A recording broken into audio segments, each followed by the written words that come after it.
तो भैया अगर फाइनेंस में हाई पेइंग जॉब चाहिए तो कौन से सारे स्किल्स लगते हैं, इसी पर आज का वीडियो है। आपने ही कमेंट की थी कि इस पर वीडियो बना देना, तो हमने बना दिया है। और ये इसलिए क्योंकि हम आपकी बातें सुनते हैं। हमारे प्रीवियस वीडियो में इतनी सारी कमेंट्स थी कि भैया बता दो कि अगर फाइनेंस में किसी को करियर बनाना है तो कौन से सारे ऑप्शंस होते हैं, तो हमने तुरंत उस पर भी वीडियो बना दिया। तो ऐसे अगर आपको एक और वीडियो देखना है एक इंडस्ट्री एक्सपर्ट के साथ जो आपको बताते हैं कि 2024 में हायर होने के लिए कौन सी सारी चीजें इंपॉर्टेंट होती है, तो प्लीज मुझे कमेंट करके बताइए and I will make it happen. पूरा प्रॉपर आपके लिए पॉडकास्ट या वीडियो बनाएंगे उस इंसान के साथ। तो चलिए बिना टाइम पास किए शुरू करते हैं। सबसे पहला स्किल है फाइनेंशियल मॉडलिंग। सबसे पहले समझते हैं इस वर्ड का मीनिंग क्या होता है, क्योंकि फाइनेंस में आप बहुत बार सुनोगे कि अगर आप फाइनेंशियल मॉडलिंग नहीं करते तो आपका करियर मानो जैसे वेस्ट ही हो गया। ये सबसे क्रिटिकल स्किल होता है फाइनेंस में एंड दैट इज ट्रू। ये आपको तब समझेगा जब आप समझोगे कि फाइनेंशियल मॉडलिंग में क्या किया जाता है। अब मान लीजिए एक ऐसी कंपनी है और ये कंपनी डिसाइड कर रही है कि एक छोटी कंपनी को अक्वायर किया जाए या नहीं। तो आप ही एक सेकंड के लिए सोचिए कि इस एक्विजिशन का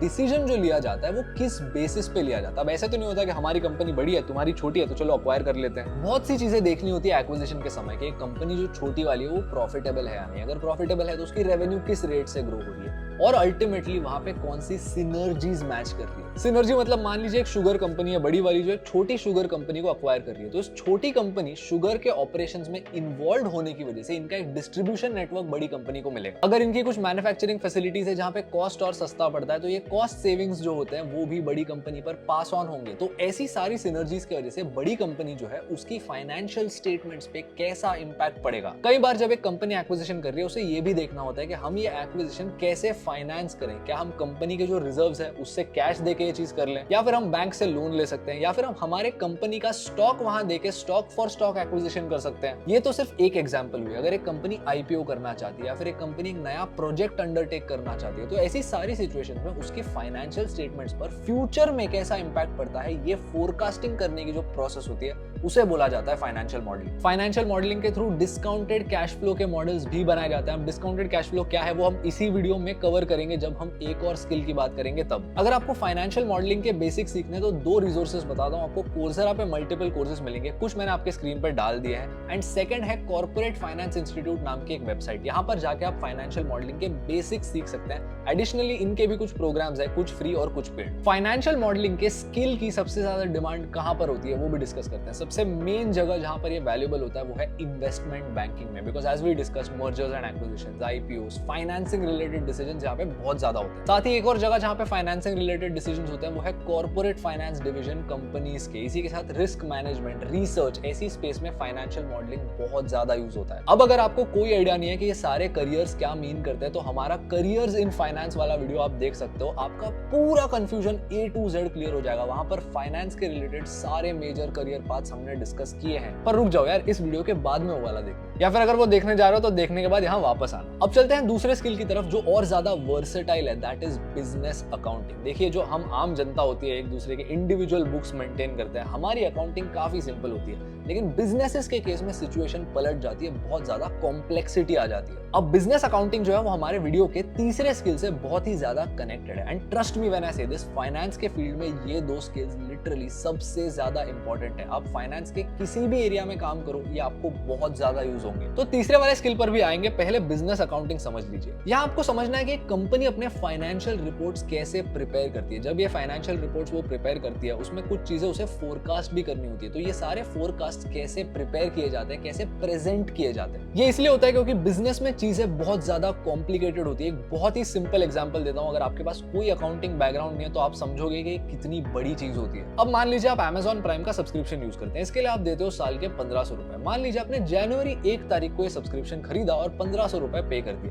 तो अब Amazon अपने बुक्स में उस फाइनेंशियल ईयर के लिए 1500 रुपए की रेवेन्यू रिकॉर्ड करेगा बराबर? बिल्कुल भी नहीं, क्योंकि Amazon को आपको ये सर्विस एक पूरे साल के लिए देनी है, जनवरी 1 से लेकर अगले साल के जनवरी 1 तक। तो इसीलिए Amazon को पूरे साल की फी मंथली डिवाइड करके 125 रुपए पर मंथ के हिसाब से रिकॉर्ड करनी पड़ती है। तो इस फाइनेंशियल ईयर के लिए जनवरी से लेके अप्रैल तक जो महीने होते हैं इसके ही Amazon रेवेन्यू को रिकॉर्ड करेगी, और जो बाकी का रेवेन्यू है यानी कि अप्रैल से लेके अगले साल के जनवरी तक वो Amazon next next financial year में रिकॉर्ड करेगी, क्योंकि वो इस साल का रेवेन्यू है ही नहीं। फन फैक्ट, अगर Amazon वो सारा रेवेन्यू पहले दिन ही रिकॉर्ड कर ले तो उस पर ऑडिटर एक्सेलरेटेड रेवेन्यू रिकॉग्निशन का आरोप लगा देगा। और यही सारे प्रैक्टिकल स्किल्स आपको सिखाएंगे हमारे आज के वीडियो के एजुकेशन पार्टनर्स, जो उसके साथ आपको एक हाई पेइंग जॉब भी देते हैं। मैं बात कर रहा हूँ ओडिन स्कूल के बारे में, जहां पर आप बिजनेस अकाउंटिंग के सारे प्रैक्टिकल रियल लाइफ स्किल्स सीख सकते हैं along with end to end placement support. क्योंकि एक तरफ ये आपको सारे प्रैक्टिकल स्किल्स सिखाते हैं और दूसरी तरफ इनके डेडिकेटेड जॉब पोर्टल पे 500 से भी ज्यादा हायरिंग पार्टनर्स है such as these huge companies. और क्रेजी बात यह है कि यहाँ पर एब्सोल्यूट फ्रेशर्स भी अपनी जर्नी 4.5 से 5 लाख पर एनम के सैलरी से शुरू करते हैं। और ये ऐसी हवे में नहीं होता, ये इसलिए होता है क्योंकि ये लोग आपको 3 महीने के लिए ट्रेन करते हैं by giving you more than 100 practical tests. यहाँ पर आप रियल लाइफ प्रैक्टिकल स्किल्स सीखोगे जो आपको बिजनेस अकाउंटिंग में काम आते हैं, जैसे procure to pay, order to cash, excel, GST और टीडीएस की कंप्लायंस एंड मेनी मोर। और भाई तुमने तो इन लोगों के साथ पार्टनर कर लिया, हमको जॉब सच में नहीं मिली तो क्या?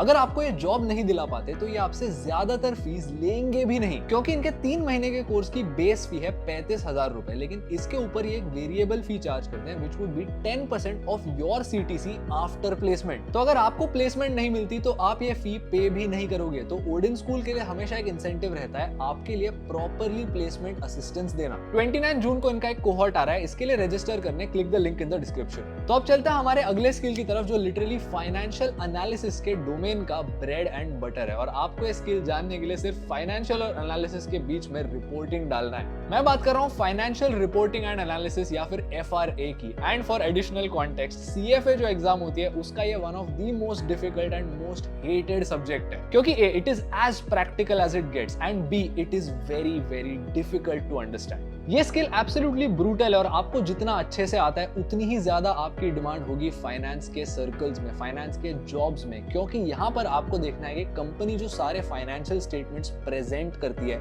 ये क्या मीन करते हैं। अगर एक कंपनी के रेवेन्यू में फ्लक्चुएशन आ रहा है तो ये क्यों आ रहा है? अगर एक कंपनी कहती है कि हमने हमारे रेवेन्यू को 20% से बढ़ा दिया तो ये रेवेन्यू रिकॉग्निशन में सही से प्रैक्टिसेस अप्लाई कर रहे हैं या नहीं? अगर कंपनी के बैलेंस शीट पर कोई एसेट्स है तो वो एसेट्स पे जो डेप्रिसिएशन क्लेम करते हैं ये प्रॉपर्ली करते हैं या नहीं? अगर कंपनी के इनकम स्टेटमेंट में कोई एक्सेप्शनल आइटम है या फिर कोई वन ऑफ बहुत बड़ा खर्चा है तो वो क्यों हुआ है? देखो, जब भी एक पब्लिक कंपनी अपना एनुअल रिपोर्ट रिलीज करती है ना, तब 99% लोग जो उसके शेयर होल्डर्स है वो रिपोर्ट पढ़ते भी नहीं। जो 1% लोग वो रिपोर्ट पढ़ते हैं उसमें भी 1% होते हैं जो रिपोर्ट के 2 सेक्शंस पढ़ते हैं, जो है मैनेजमेंट डिस्कशन एंड एनालिसिस और उसके साथ रिपोर्ट के फुटनोट्स। इन फुटनोट्स में फिर मैनेजमेंट डिस्कशन एंड एनालिसिस के सेगमेंट में दिया होता है कि कंपनी अपने रेवेन्यू को कैसे रिकॉग्नाइज करती है, कंपनी डेप्रिसिएशन के कैलकुलेशंस कैसे करती है, कंपनी के जो सारे एक्सेप्शनल आइटम्स है उन्हें एस्टिमेट कैसे किया जाता है, अगर कंपनी के खिलाफ केसेस चल रहे हैं तो इन केसेस में कंपनी को कितनी सेटलमेंट देनी पड़ सकती है, इसे कंटिंजेंट लायबिलिटी बोला जाता है, इसे कैसे एस्टिमेट किया गया है। अगर कंपनी शेयर होल्डर्स को बताने एस्टिमेट्स और फोरकास्ट का यूज करती है कि अगले साल हमारी परफॉर्मेंस कुछ इस तरह होगी, तो उन एस्टिमेट्स को कैसे कैलकुलेट किया जाता है। अक्सर जब कोई कंपनी बोलती है एक पर्टिकुलर एस्टिमेट मैनेजमेंट डिस्क्रेशन के अंडर है, दैट मींस वो कंपनी कोई भी नंबर बना सकती है। तो FRA में आपको अकाउंटिंग रूल्स, अकाउंटिंग प्रिंसिपल्स का एक अच्छा नॉलेज तो होना ही चाहिए, लेकिन इसके साथ ये भी नॉलेज होना चाहिए कि इनको कैसे इंटरप्रेट किया जाता है, कंपनी अकाउंटिंग फ्रॉड कैसे कर सकती है, कंपनीज कैसे वो सारी चीजें करती है जो इलीगल तो नहीं है लेकिन अपने शेयर होल्डर्स को कहीं ना कहीं मिसलीड करती हैं। ये सारी चीजें एनालिस्ट्स बहुत अच्छी तरह से ढूंढने की कोशिश करते हैं। और इसीलिए मैंने कहा कि बिजनेस अकाउंटिंग और FRA कनेक्टेड है, क्योंकि अगर आप बिजनेस अकाउंटिंग में अच्छे हो जाते हो तो FRA में अच्छा होना इतना मुश्किल नहीं होता। लेकिन अगर आपको FRA अच्छी तरीके से आता है तो that doesn't necessarily mean that आप एक बहुत अच्छे अकाउंटेंट हो। तो फाइनेंशियल इंडस्ट्री में ना 2 चीजें होती है, आपको अकाउंटिंग आना एक चीज होती है, लेकिन इन अकाउंट्स को इंटरप्रेट करना उससे भी बड़ा स्किल होता है। बिकॉज आप अकाउंटिंग तो कर लोगे, लेकिन भैया इन अकाउंट्स का मतलब क्या है ये कौन समझाएगा?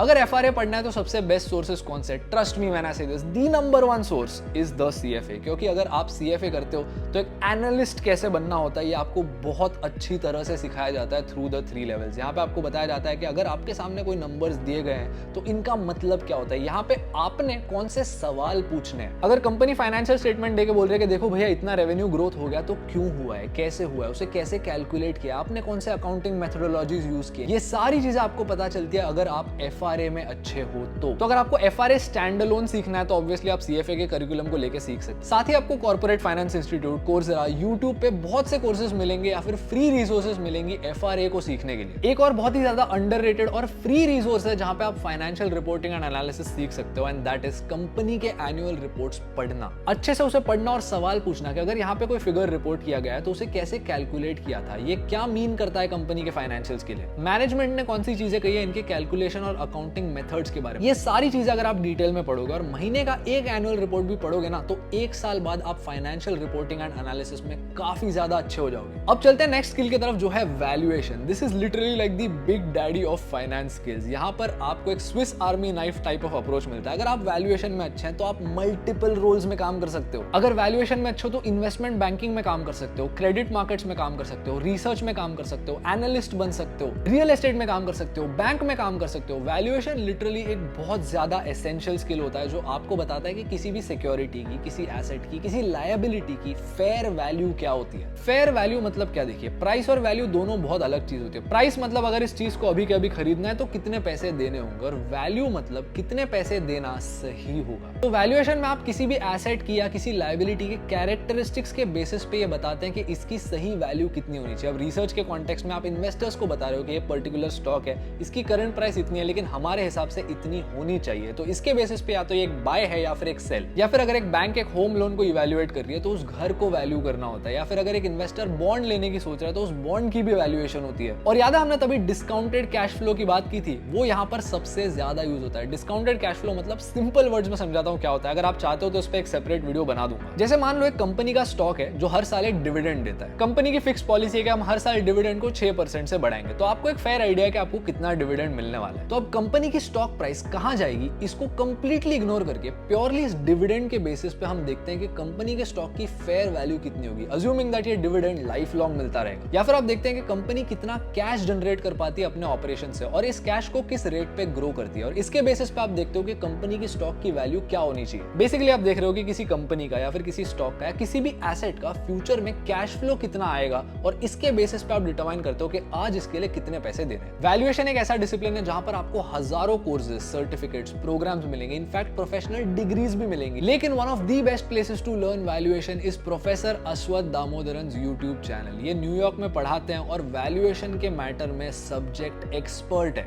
और अपने यूट्यूब चैनल पे वैल्यूएशन के सारे बेसिक प्रिंसिपल्स फ्री में आपको सिखाते भी है। तो इससे पहले कि आप कोई प्रॉपर कोर्स या सर्टिफिकेशन करो, इनका कंटेंट देख लेना। Next up we have Python and machine learning. आप सोचोगे कि भैया ये तो टेक वाला फील्ड हो गया, इसका फाइनेंस में क्या लेना देना है। ट्रस्ट मी व्हेन आई से this, risk management, stress testing, फिर ट्रेडिंग स्ट्रेटजी के एल्गोरिथम्स बनाने में ये सबसे ज्यादा यूज होते हैं। इनफैक्ट फाइनेंशियल सर्विसेज इंडस्ट्री में जो सारे सिक्योरिटी सिस्टम्स के प्रोवाइडर्स होते हैं वो इसका ही सबसे ज्यादा यूज करते हैं अपने सिस्टम्स को बनाने में। पता है आपके क्रेडिट कार्ड पे कभी-कभी मैसेज आता है ना कि हमको ऐसा लगा कि आपके कार्ड पे शायद फ्रॉडुलेंट एक्टिविटी हो रही है। ये सारी चीजें ऐसे ही एल्गोरिथम्स प्रेडिक्ट करते हैं। अगर आपका पाइथन, मशीन लर्निंग, सॉफ्टवेयर या किसी कोडिंग रिलेटेड बैकग्राउंड है तो ट्रस्ट मी आप फाइनेंस में बहुत अच्छा करियर बना सकते हो, क्योंकि इन सारी स्पेस में ऐसे लोगों की बहुत जरूरत होती है। आजकल कई सारे ऐसे फंड्स भी आ रहे हैं जो सबसे ज्यादा क्वांटिटेटिव या फिर एल्गोरिथमिक स्ट्रेटजीज यूज करते हैं। इन स्ट्रेटजीज को डेवलप करने में ऐसे कोडर्स काम आते हैं। अब मेरा तो कोई टेक बैकग्राउंड नहीं है, लेकिन मैं बहुत ही जल्द पाइथन और मशीन लर्निंग के फील्ड में एक वीडियो बनाऊंगा जहां पे I will get an expert for your benefit. जो अगला स्किल है वो लिटरली सबसे इंपॉर्टेंट है। अगर आप इस एक स्किल में फेल हो गए ना तो आप बाकी स्किल्स में कितने भी अच्छे हो, आपको सिर्फ फाइनेंस में क्या बाकी किसी इंडस्ट्री में अपॉर्चुनिटीज नहीं मिलेंगी। And this skill is sales, और इसका एक सब स्किल है निगोशिएटिंग। अगर आप सेल्स में, नेगोशिएशन में अच्छे नहीं हो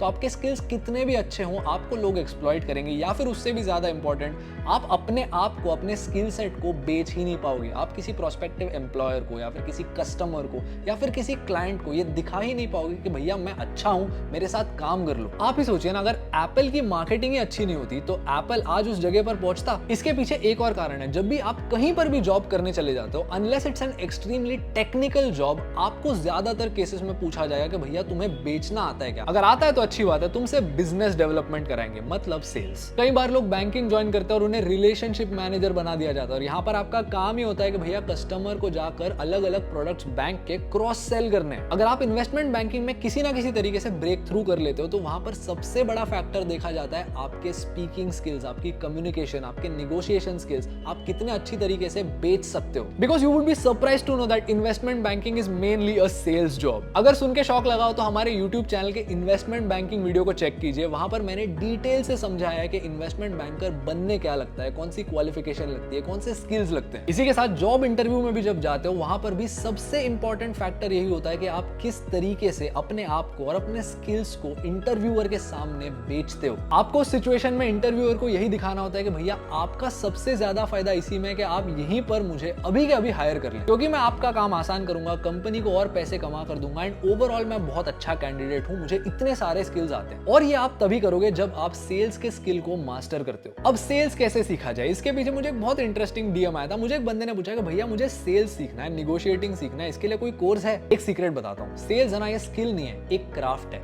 करने से ही आएगा। एनीवे वीडियो वैल्यूएबल लगा तो सब्सक्राइब कीजिए। I will see you in the next one.